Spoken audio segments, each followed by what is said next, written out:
Hi, everybody. Welcome to Cleveland Kransvania 2025, Cleveland's Slovenian Arts and Culture Mardi Gras Festival. And tomorrow is our big day. Thank you all for being here for tonight's talk. We are joined today by a group of people in science and also our Consul General here in Cleveland. My name is Nicole Cusold-Matheo. I'm one of the organizers for the festival, and I'll start us off by thanking a couple of our most important sponsors and grantees here.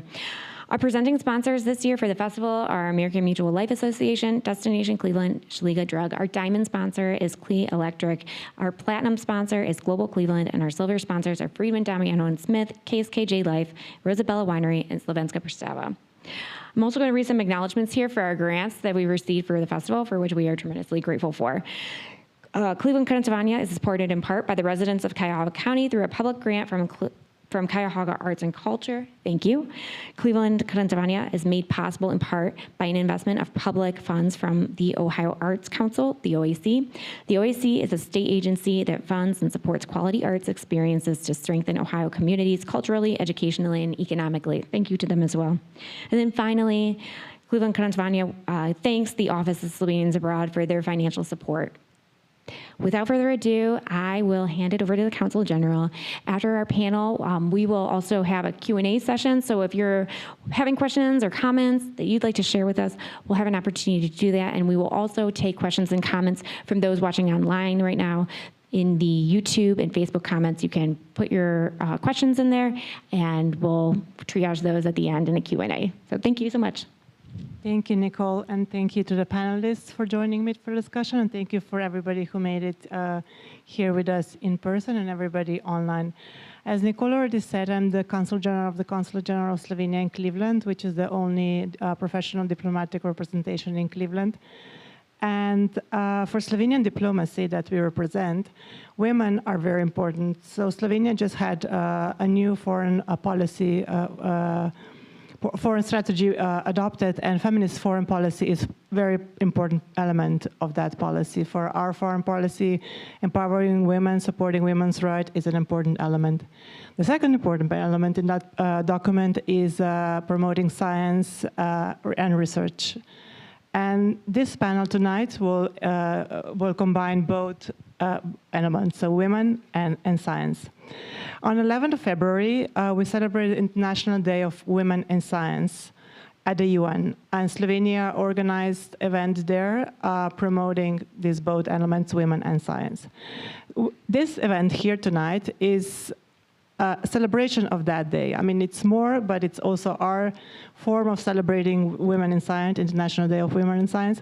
And we wanted to do it during Kransvania to have a bigger outreach and to show it to the wider public how women can contribute to our society and how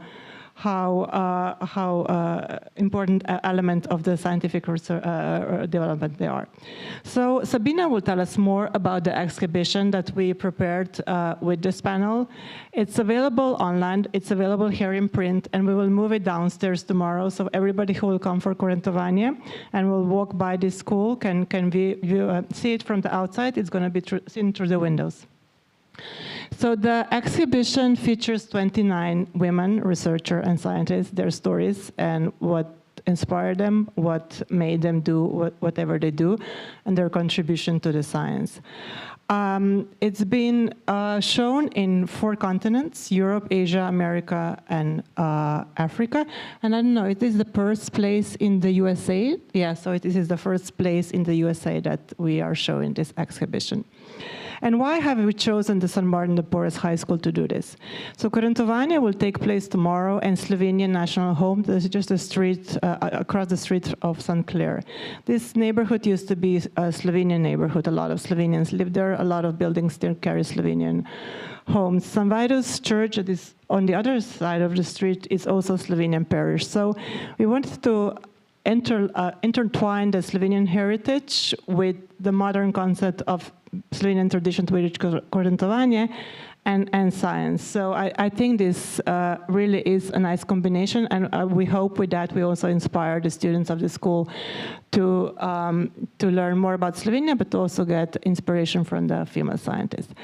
So before I start with the panel discussion, I just still need to thank the Ministry of Culture and the Ministry of Foreign Affairs of Slovenia for also financing this panel, and to the Mednight and EU for financing the print of the panels. We will start with Sabina. So Sabina Cveček is a PhD in sociocultural anthropology, specializing in interpretation of non-state social organization in Eastern Mediterranean prehistory through an interdisciplinary perspective. Even just reading that, it feels very complicated, Sabina. So you are a Marie Curies Global Fellow at the Field Museum in Chicago and at the Austrian Archaeological Institute and Austrian Academy of Science in Vienna. So tell us a little bit more about what you do and how you ended up being on these panels, and what does it mean to be Marie Curies Global Fellow? Thank you very much, Susanna, first for organizing this and bringing us together here. It's my pleasure to share part of my story and explain what I actually do, not in such complicated terms. Yes, I'm a Marie Curies Fellow at the Field Museum in Chicago since September 2023, and I'll be there for a year and a half more. And at the same time at the Austrian Archaeological Institute. And being a Marie Curies, it's a postdoctoral fellowship, so it's a third-party funding from the European Union within the Marie Curies actions that promotes excellent research in all areas of sciences. And women and both men and all genders can apply for the fellowship from all countries of the world. So, but the idea is to either you are willing to come to Europe and carry out research at an excellent research institute with an excellent mentor in Europe, or leave Europe if one is already in Europe, and then go outside Europe, so in the case of the Global Fellowship, which I have, to the US, Australia, anywhere outside the European Union, learn new skills and bring them back to Europe in the third return phase. So usually the European fellowships are for 2 years, and the Global Fellowship, which I have, is for 3 years. So 2 years outside the European Union and then return to Vienna, Austria in my case. And this is really a bottom-up approach, so anybody can think of their project, whatever they're really passionate about and what they want to research on, to dive deeper. And in my case was looking into why people in the past, during the Neolithic and early Bronze Age, were buried close to each other, although being attested they were not genetically related. So something that looks like a mother and a baby, and why would they be buried together? And I made a case that in social cultural anthropology, the topic of kinship and how people relate to each other was really at the heart of research for the last 150 years. But since archaeogenetics took over, there is this biological relatedness through which we can think about kinship, but there is much more than just biological relatedness, such as adoption, fostering, milk motherhood, and so on. So that's shortly about my research. And how I got involved into this exhibition was I was last year at a conference, Marie Curie Alumni Association conference in Krakow. In Milan, in Italy. And after returning back, I was approached actually by the Mednight, so the Mediterranean Researchers' Night, that put together the exhibition whether I want to participate. And I said yes, because it's really an exhibition that does not show just the boring part of the research, let's say, or the complicated one, but really asks the questions of what motivated you to pursue research in science, career in science, and the research that we are doing, and showing the human part or aspects of what drives us as researchers. Thank you, Sabina. So our next panelist is Dr. Lydia Kinsley. So you're a PhD and an assistant professor in the Department of Physics and Chemistry at Case Western Reserve University. And you lead a lab which develops light microscopes to better understand material used in medicine and industry. You also created Stories of Science in Cleveland Cultural Gardens, event series to inspire interest in STEM by connecting people to science through their personal heritage and local history. So tell us how you got the idea to do that, and a little bit about your maybe heritage that's also Slovenian. Yeah, thanks for having me, and it's really great to share about my science and also my interest in sharing, I guess, how science connects all of us and relates to our own history, culture, and advancements in society. So I would say for the first question of how I came up with that Stories of Science in the Cleveland Cultural Gardens, I mean, I grew up around the Cleveland area in the suburbs in Menor, Ohio. And my family sometimes would take some trips to the museums in University Circle. And that's actually where I work now at Case Western Reserve University. And if anyone has made that drive off of Route 2 or 90, you drive down MLK Boulevard, and looking out the window as a kid, like you see all of these flags and all of these gardens you're driving past with statues. And it's like, what is that? Because we would just be en route to the museum or our destination, or maybe one of the hospitals or the university down there. But my career in science has taken me different places. I guess I lived in Texas, I lived in Illinois, and I was able to come back to Cleveland to then start my career as an assistant professor. And like I said, it's at Case Western, right in University Circle, so then I had time to actually walk around the gardens and inspect closely like what the statues were and what cultures were represented. And it was nice to see that there were scientists in those gardens with different statues. There's a Marie Curies statue in the Polish garden, but also there's, it tells the history of Cleveland, and also not all the gardens have a scientist, but we all know scientists are key people that help all cultures. So as a way to, I guess, tell those stories of maybe scientists you're not familiar with or different areas of science. I mean, it spans from physics to we're hearing about anthropology, which there's so many cool topics. I guess using the different community organizations that maintain those gardens to then be able to have events to talk about the scientists in those areas. And then also we've had I've had students involved with this. Thankfully, this is supported from the National Science Foundation. So undergraduate students and even artists from the Cleveland Institute of Art have collected and done the research about history and have done illustrations of different scientists so it's more accessible. So that's on my website, but for the people here, there's like little baseball cards over there so you can learn some interesting facts, and feel free to take some of those. So I guess that's the first question, and then I think your second question was about my own Slovenian heritage. I'm a little bit further removed than the consulate in Sabina. So my great-grandparents on my grandmother on my father's side immigrated from Slovenia to Cleveland.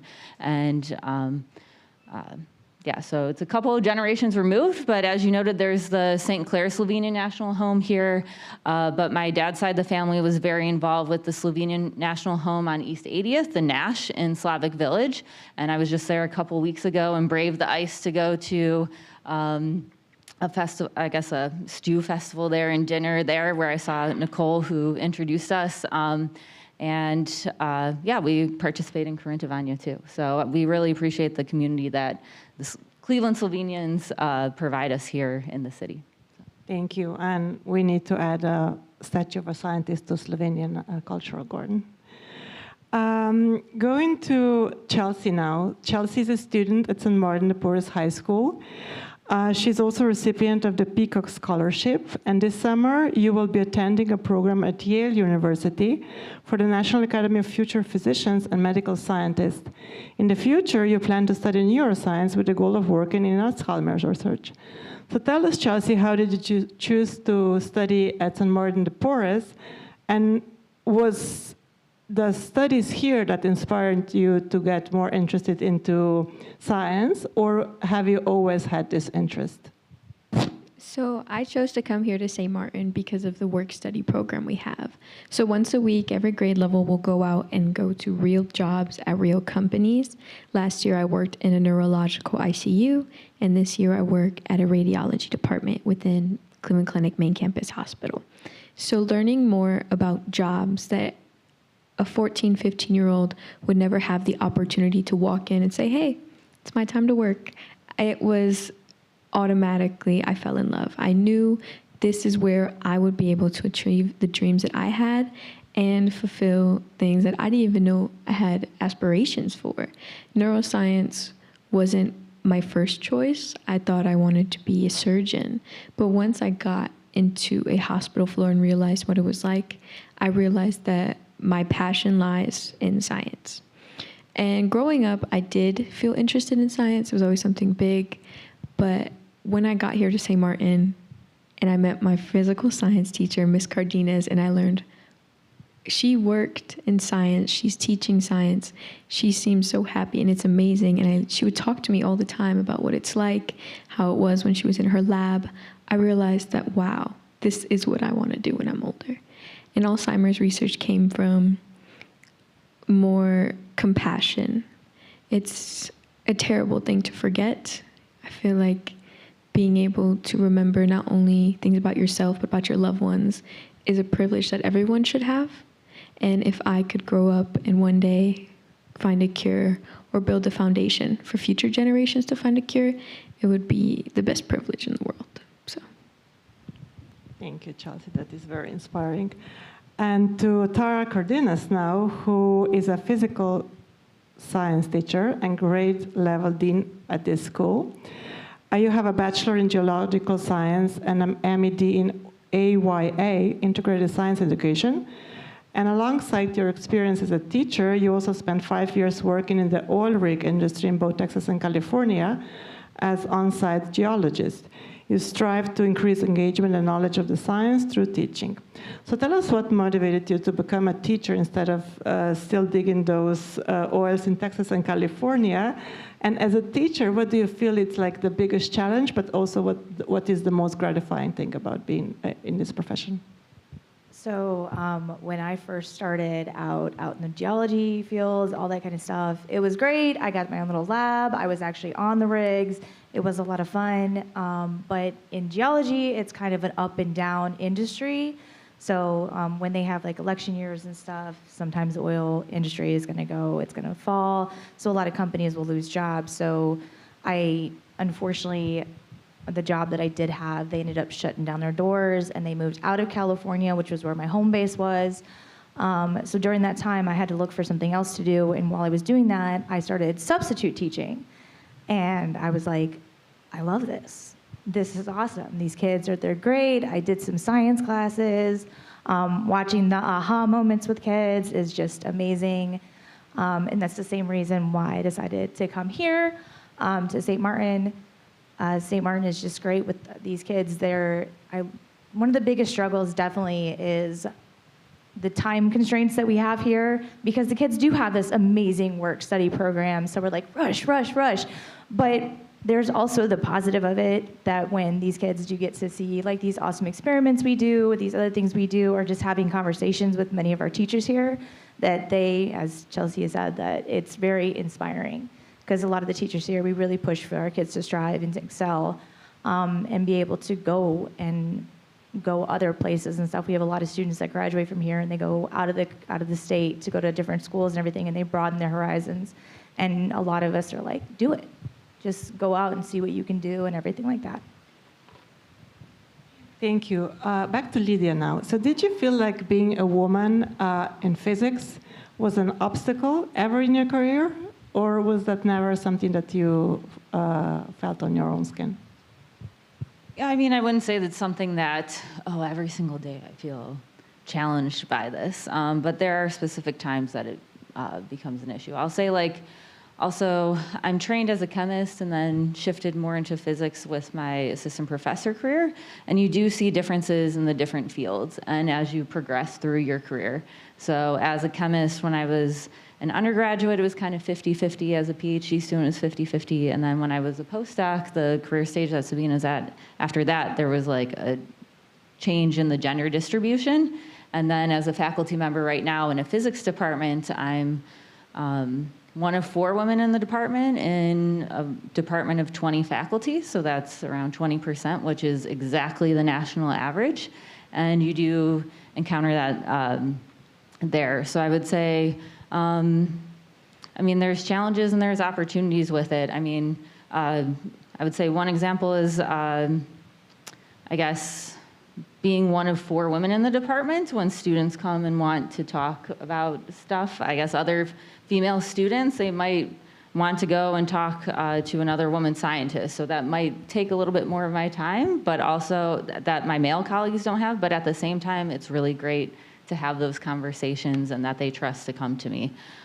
So I think it has both benefits and drawbacks. And I guess one recent one that happened this week was, I guess, some of our buildings are a little bit older with some of the, I guess, state laws that's been changed, that our building from the 1960s, we had, I guess, it defaulted to many male restrooms in the building, so we had to travel quite a bit to, for the women's restroom. So I would say that was something that I wouldn't have expected to have be a challenge. And then I guess the university has been trying to address that, but it shows how, I guess, things that we think we've moved past can come back, and also that the fight to have some equality in science is still always an ongoing thing that we have to be pushing for, and showing women, I guess, and girls that they can be scientists, and to have that equity in the workplace and in the lab. Sabina, for you growing up in Slovenia as a young woman, was there anything that you feel like just because you were a girl was different for you, or you didn't really have that impression? Wow. Well, I grew up in a village of 400. So, yeah, like becoming... Which for Slovenia is not that small. Yeah, but it's also, having a career in science is not on the table, right? And I must say that recently my grandpa passed away, and I reflected about, like, you know, what has he given me and what have I learned from him. And I can say now, maybe grandpa was a feminist, and I wouldn't think that, but I really do, because grandpa taught me how to whistle.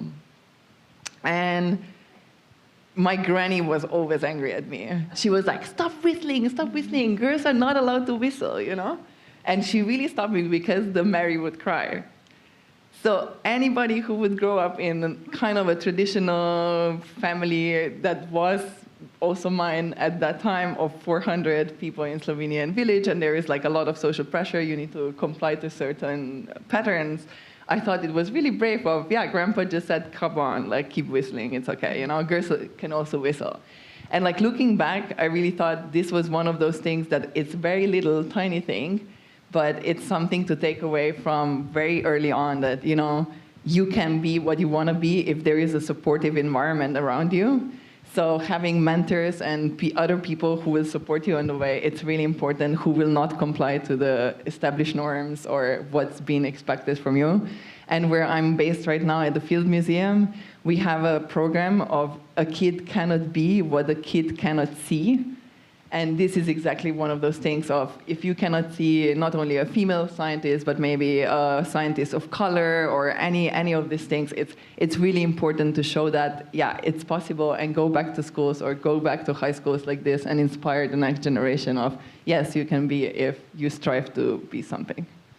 Thank you. So speaking of mentors, Tara, did you have any mentors throughout your career building process? And how do you think women could support each other better? Some of my biggest mentors are actually my family members, especially my mother.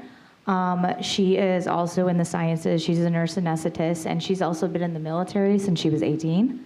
So she has always pushed us to do that and be strong and independent and stuff.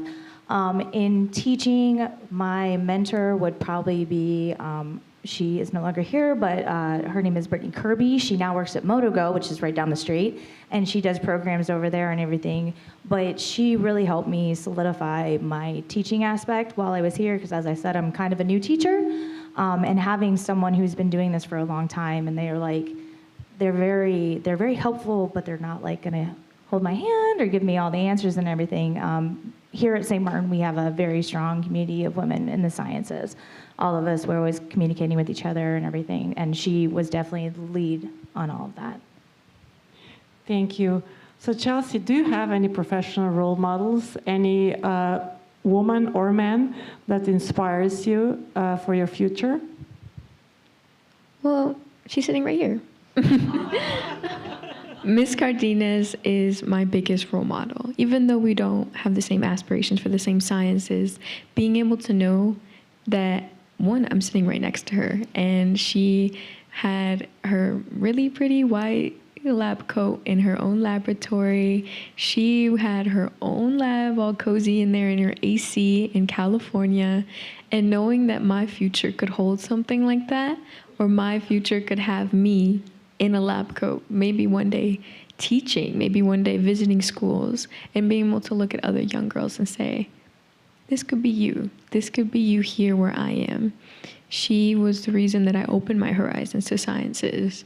I loved science class, but I never liked science. But once I got to be in her class, it was always more of a community. It wasn't her just teaching kids. She actually wanted to engage us and have us excited to learn. And that's when I really felt that passion for science. So she is my biggest mentor. That is wonderful. Thank you so much. So Lydia, what is a current scientific research that most excites you? Yeah, also that's like a great answer, and I'm like, I just want to make the point that having your own lab is really awesome, and hopefully in like 20 years you can be in this seat and being like, yeah, I have my own lab. So yeah, in my lab right now, a project that really excites me, it's gonna be hard to hold the microphone and try to use my hands to illustrate this. So my lab develops microscopes. And I mean, you try to resolve things at a very small length scale to understand fundamentally how these materials or how biology is working. So one issue is with light, you can only focus light down to like a small enough point. So your resolution is limited. And one way that people have made it so we can see even smaller things is just move things apart and then I guess back calculate to where it originally is. And if you can resolve it when they're moved apart, you can figure out, I guess, make that resolution. So a lab at MIT, Ed Boyden's lab, the way they do this is expanding a sample in a gel, and then they soak it in water, and then the uptake of water moves things apart. So if you have like one of those toys for your kids that's like a little dinosaur, and then you put it in water, and then they're like, okay, you have to wait 2 days and it'll expand. It's kind of like that. But what my lab is doing is, instead of having to wait overnight and take time to do that, we're working with a material that's like silly putty, that you just stretch it, and you can do it really quickly. And this takes figuring out what material will stretch the right way. It takes engineering and building a device that will stretch it in a very equal way. And then what we want to do is apply this to looking at cells, like the fundamental unit of life, and seeing the organization in those cells. So you have interest in like some Alzheimer's research, let's put some neurons in there and understand, I guess, how they're organized or what their structure is. So this project is very cool because it's very visual, and it requires so many different types of science to try to achieve that. So it's a lifelong project. I mean, we've only been working on it for like 3 years. We'll see if it succeeds. It's really high risk, but potentially high reward. And I think that's a fun way to approach some projects. Yeah. Thank you. So Sabina, what are your thoughts on the value of connecting globally and caring about what's happening to scientists and women scientists in other countries? Being a Marie Curie, Skłodowska-Curie Global Fellow, I think one of the inspirations to just think about it is Marie Skłodowska-Curie's career herself. Being from Eastern Europe, leaving the country, going to Paris, training there, pursuing a wonderful career, but still nevertheless sometimes not being able to present it because it at the time was only meant to go to the conferences and present their research. So many times would be Pierre Curie who would present the research on behalf of both of them. And Marie Curie could never be visible in that. I think it's really inspirational of how important it is that, we break these stereotypes also in science and be able to work across genders or national divides, or really in global settings where the best talent can come together to solve some of the most burning issues in each of the different disciplines, but also how diversity can enhance this, enhance the curiosity, but also the questions that people ask, and things that maybe seem so self-explanatory to some will not be self-explanatory to somebody else with a different background, with different upbringing, and so on. So I feel like diversity in research is kind of the answer to a lot of, also like for the better and more sustainable futures in the future, hopefully. Thank you. Tara, would you agree with that? Would that also apply for education, like international exposure? Does give you more open view, and is the school here does participate in any international programs? So unfortunately, we do not participate in any international formats and at this time. So hopefully, in the next couple of years, we will. School's only been around for maybe about a little over 20 years, but we're growing. The school's getting bigger. We're adding more students and all that kind of stuff. So hopefully, in a couple of years, maybe we can have an international program. That'd be great. And allowing our students to explore, but definitely in teaching, being able to look at like how other places do things, how they teach science, especially what kind of methods they're doing, because it's always a growing field, especially in education. Things are always changing, and there's always new technology, new students. The kids know more about technology than I do. I try to keep as much as I can. But so definitely having an international viewpoint and being able to look at a lot of different things. And then here at St. Martin, we definitely do push for an international viewpoint. We do a lot of things for Black History Month that we're doing right now. And then we also did a lot of things for Hispanic Heritage. Me and Chelsea were a part of those, and we did a lot of things. We got up and did conversations. We do, some people might know, the naturalization ceremony happened here this year and last year, and Chelsea was one of our speakers for it. So she did an excellent job, but definitely pushing towards a more international viewpoint with our kids. We try to introduce them to different scientists from different aspects, different areas, everything like that. Wonderful. So I already mentioned this in the introduction. This school is located in a historical Slovenian neighborhood. Chelsea, did you know anything about Slovenia and Slovenians before coming to this school, or did you even learn anything about while being in this school, or is this still something new for you? So before I came to St. Martin, I had no idea we even had a Slovenian population here. But the second I came here, freshman year, before we even opened our Bibles, we learned about the rich history of our community here on St. Clair. I learned that this Cleveland has a higher Slovenian population than any other place other than Slovenia. I learned how our Slovenian home and how rich the culture has been, and how it was a place for culture to be shared, cultural dances. It was a place of community. We also have the Kurtovania parade. I will be playing in our school band as we walk up there.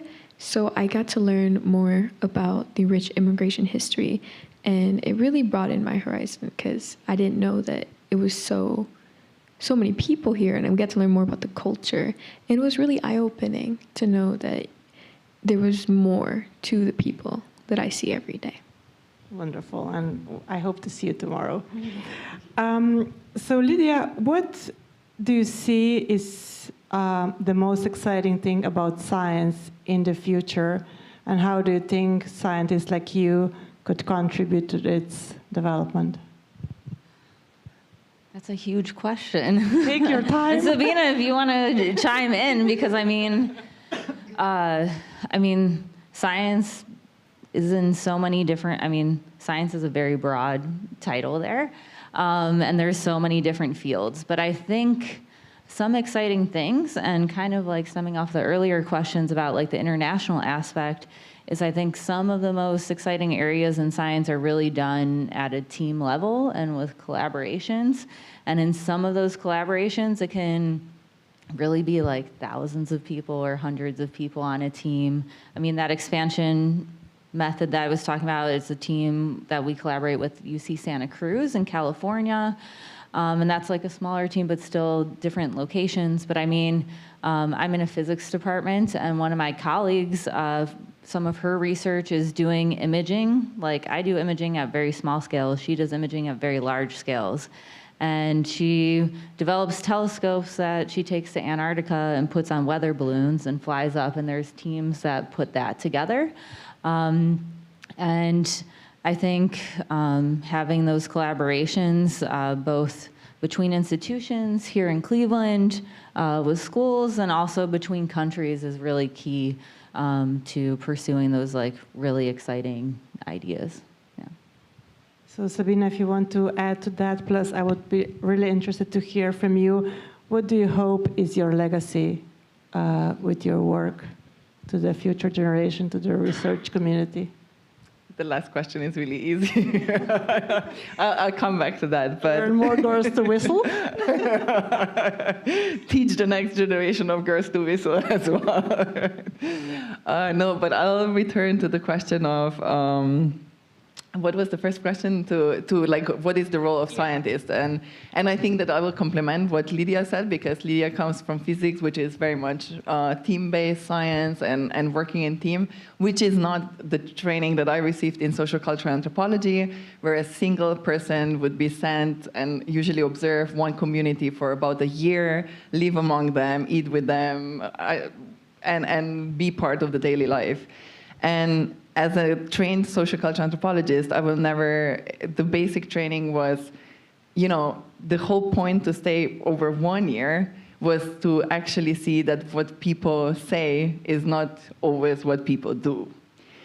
And I think in troubling times or shifting systems that we are seeing across the globe, having this kind of people out there who keep on keeping a watch and an eye on what people are actually doing and not just saying they're doing will become as important as investigative journalism, or like having this critical eye and a perspective of what's going on in the communities around the world. So, and this is coming from a struggle where social sciences would be maybe looked down upon from natural sciences, but I think it's the value that we can bring to the society through this kind of investigations and looking closely what's actually happening in the world.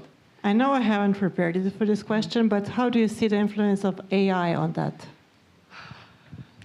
So, when AI and large language models came out, I thought two things. First, I'm really glad I won my Marie Curies before the ChatGPT was released, and I can claim every single word in that proposal. And I know I got it, because also the funding that I just mentioned is very competitive. It's 10% of the people, 10 to 15% chance to get it. And yes, I know it takes blood and tears to like get a really good proposal, but then it's really worth it, yeah? And I think that in many cases, AI can help in generating new ideas and maybe just brainstorming and all of that. But I always feel, what I get back is I lose myself. I lose my personality, especially in text. But I do see the value of things can be sped up. I would use it for like cutting text. I have this 550 words, and I'm like, can you please cut it down to 500? I don't have, I would really want that. So using it in kind of less creative things, because what I always think and what drives me and my research is I want to be the creative and critical thinker, and I don't want the bot to do that instead of me. Because I stayed in this profession to keep doing what I'm doing and being, actually, that's my job, and not just using someone else to do that instead of me. So, but I agree that like this, I would definitely agree that like it can make a lot of things easier for brainstorming and using it in other creative ways, which I certainly don't do, but maybe Lydia can expand on that. I mean, I view it as a tool. For some of our even image analysis, AI can assist with that, but it's a tool. And if you don't have the training or the knowledge to really assess, like, is this tool being correctly used, you'll run into issues. So I would say that's kind of like the application. But also, I think I agree with you that what you're kind of the wording I would give it is science is a human endeavor. If we remove like the human aspect of coming up with the interesting questions and the curiosity, then like, what's the point of that? So I think still including, I don't think it can take over the science, how we do scientists or replace scientists. And it really takes creative thinking that only humans can do that AI or machine learning can't come up with. I mean, that's all trained on existing knowledge. And what we're doing as scientists is finding entirely new things and creating new knowledge that a machine would not be able to do. So I don't know, Tara, if you want to continue this AI discussion that is somehow spontaneous.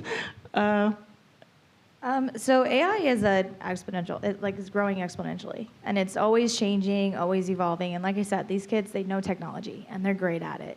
But it has been a struggle because we're trying to make the kids understand that when you use AI to completely write a paper or anything like that, you are literally losing your voice. You are losing your ideas and everything, and you are allowing the computer to write.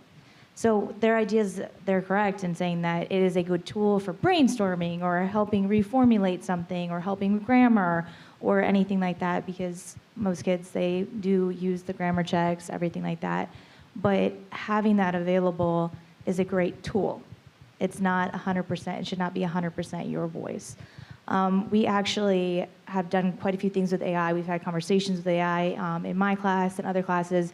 2 years ago, St. Martin actually has a connection to John Carroll University, and our freshman theology, they work with John Carroll students on philosophy.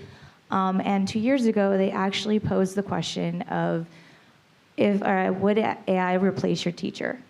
And they got really into it and everything, and they all had some really great ideas, but it was kind of sad. I was like, you guys really want to replace me? So, but most of them were like, but Miss C's cool, we're good. You can stay, but let the computer teach us. And I was like, okay.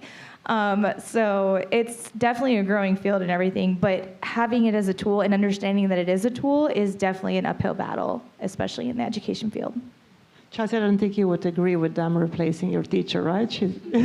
Never, but I kind of taught myself to not use AI in more of a personal level. I learned about the damage that artificial intelligence does to our environment. They need water as a cooling system to cool the computers they have. It's causing global warming. It's doing terrible things to the water, and I mean, water is a basic necessity for life that sadly not everyone has, availability to.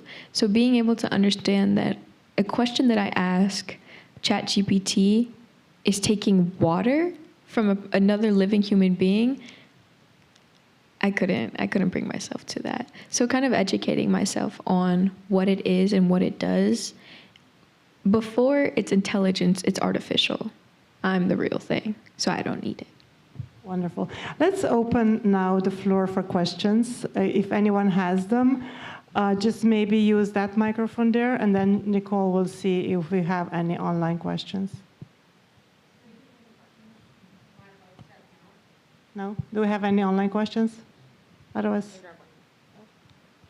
We do have some questions here. I'll pose this one for each of you. What is a piece of advice you would give to somebody who has somebody in their life interested in science? How would you help them to advance that interest?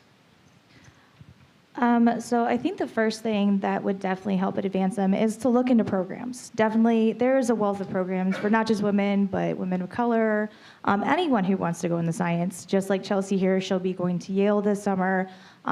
These are many programs that she has actually done research on her own to see if she would like to go there. A lot of us have pushed her to do research and looked into other options. Her CWS job, she started at one place and then moved to another. She could have stayed at the other place, but she wanted to open her horizons. It's just about actually looking. The internet has a wealth of knowledge, and there's all different programs that you can definitely go to. I would tell somebody who's interested in science to come learn with me. I don't know everything. I'm still in the process of finding out what it's going to be like to be in a field and how to get there.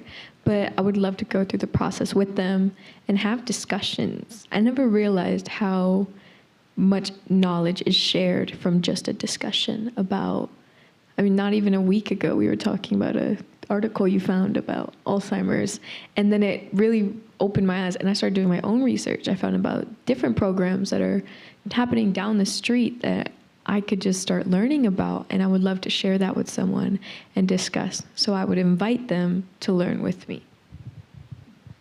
My advice would be embrace the challenges. Oftentimes when I tell people like, oh, I'm a chemist or I'm a physicist, they're like, oh, that was hard. Like when I took that class, it was so hard.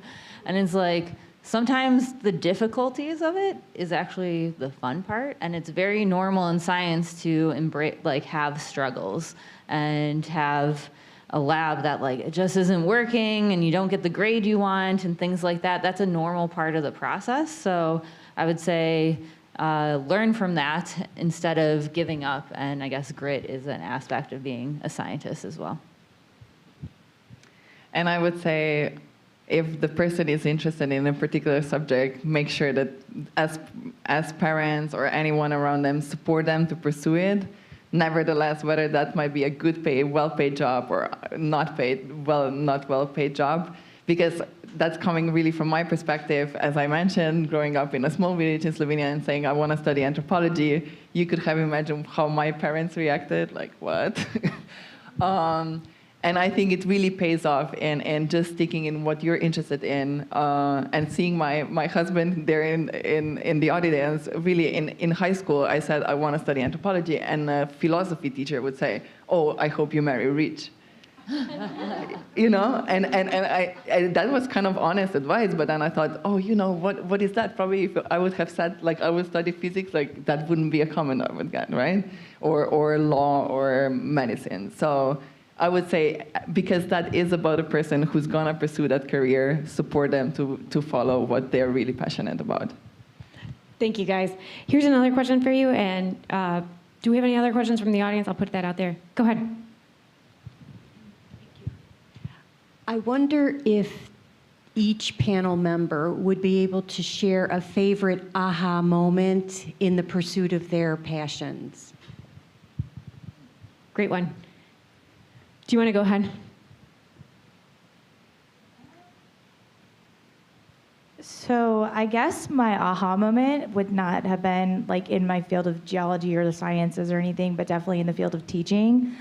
My aha moment was these kids can sometimes be smarter than you think. And I'm like, that's not how it's done. And they're like, and they can definitely argue with you back and forth. And I was like, okay, I got to have a little bit more of an open mind about how to work with students and everything, because I hadn't really worked with them before. I worked with all adults, all that kind of stuff, and then jumping into an education field with someone who's 15, 20 years younger than me, it's amazing to see how sometimes their brains work. My biggest aha moment was when I realized what my true career aspiration was. I remember talking with my dad, and it was my first day at the neurological ICU, and they opened up someone's head right in front of me and said, get on your tippy toes and see their brain. I went home, I sat down with my dad, and I said, I don't want to be a surgeon. But he started talking about me. He's like, you always talk. I've been talking about the brain since I realized what it was called. I was always so fascinated by it. But then I learned that there was another field where I could be just as close, but behind a screen, you know, not having to see all of that. And I looked at my dad, and I'm like, I know what I want to be. I know what I want to do. And he was like, whatever it is, I'm here for you, and we can do as much research as we need. So that was my biggest moment, finally figuring out what it is I want to do and kind of feeling that passion behind it. Because medical surgeon would always like, that would be really cool, but being in neurosciences was like, wow, not only am I going to benefit people around me now, but I could lay a foundation to benefit anybody in the future. And that really... it really made me feel something. So that was probably my biggest aha moment. I'm going to share two. I'm a professor, so we always are long-winded, but once as a student and once as a mentor and a professor. So as a student, I mean, this really has driven like what field I'm researching in microscopy. So an aha moment was something that, a microscope that I constructed, aligning lasers, using optics, and then seeing the data that was being collected in real time. Our data looks like a movie where you're seeing these bright spots like hopping around and diffusing and moving. And those are individual molecules, which is like the fundamental unit of matter. And you can actually see what they're doing. That was really cool as a scientist to see. And then as a professor, I'm still developing those type of microscopies, but students in my lab are doing that. And a student sent me some data where we're advancing those techniques, and he sent an image of this really cool image in 3 dimensions of this material that we were studying that's used to like purify drug molecules. And it was just this really cool 3D image, and when he sent it, I was like at my desk and opened up the image, and I like put my hands up in the air, and I was like, this is so cool. And it was not something that I built that time, this is something the student built. So seeing my students going from not what I did, but even advancing it further was really awesome to see. And I'd like to share my aha moment that comes before I started my career from high school. I sang in an all-female choir led by a female conductor, Carmina Slovenica, in Maribor. And with that choir, we toured to France, to many countries around the world, but also we stayed usually with host families. So we stayed with a family for about a week in Paris, for about a week in Portugal, and then for about 10 days in California.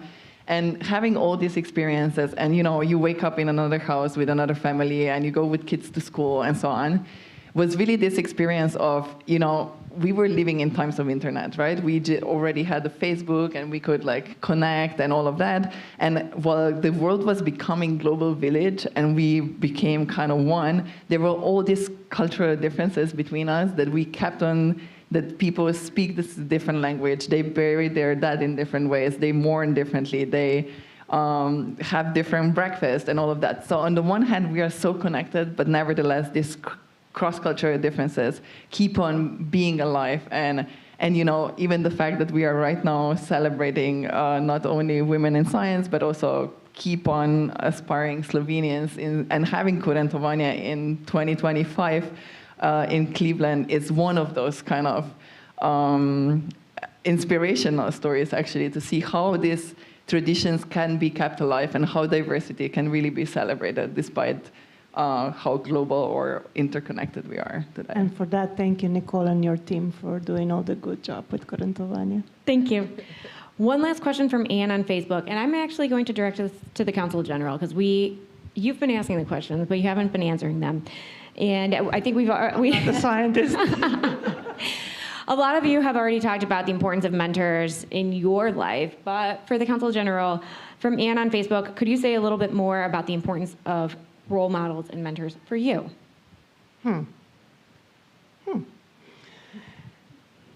This is really gonna sound awful, but I grew up watching a lot of American TV shows and films, and this is how I got the idea I want to be a lawyer. So it was not an in-person mentor that inspired me for my studies, it was American TV shows. And when I entered I started studying law because I always thought I would want to be a lawyer. And then the first year of studies, I was like, oops, it's not exactly what I thought it's going to be. But I was like, I don't know what else to do, so I just finished the law, and then my career in the Ministry of Foreign Affairs was kind of like coincidental. I then did a master's in political science, and I met a colleague, and she started working for a ministry. And I must say that in those early days in the ministry, I really had luck, and I worked with some very, very strict colleagues that taught me a lot of discipline, importance of being thorough with your work, and also the importance of being fair to the colleagues. And I think this is the things that I'm carrying, or this I try to throughout my career. Thank you. With that, we have ended our session here. I want to give a big round of applause to all of our panelists and the Council General, as well as St. Martin de Porres for hosting us.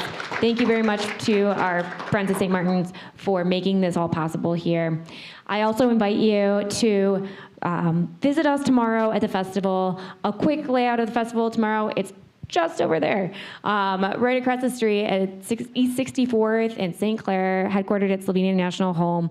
Doors, well, actually, there's a 5K race starting at 9 o'clock, so if you want to run, you can still sign up for the 5K at the event. The 5K race will happen, doors open to the Slovenian National Home at 10 o'clock. We have 4 stages with live music and performances all day long. Entrance is free and open to the public, thanks to our sponsors and grantors. And go ahead, talk So about it. after you're done with Korentovanje and you're not completely fed up with everything Slovenian yet, on 8th of March, we have a film screen at Cinematheque. Saturday, 4 p.m., family therapy. Information can be found on Cinematheque or on Facebook and Instagram. And if you write us an email, the first 2 who will do that will get free tickets.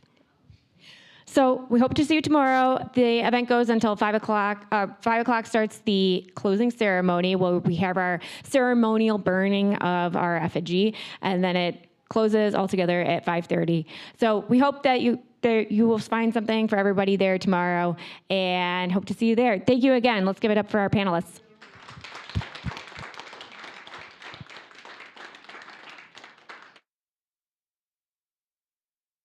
Some water and cookies, thanks to St. Martin de Porres. So feel free to socialize after here.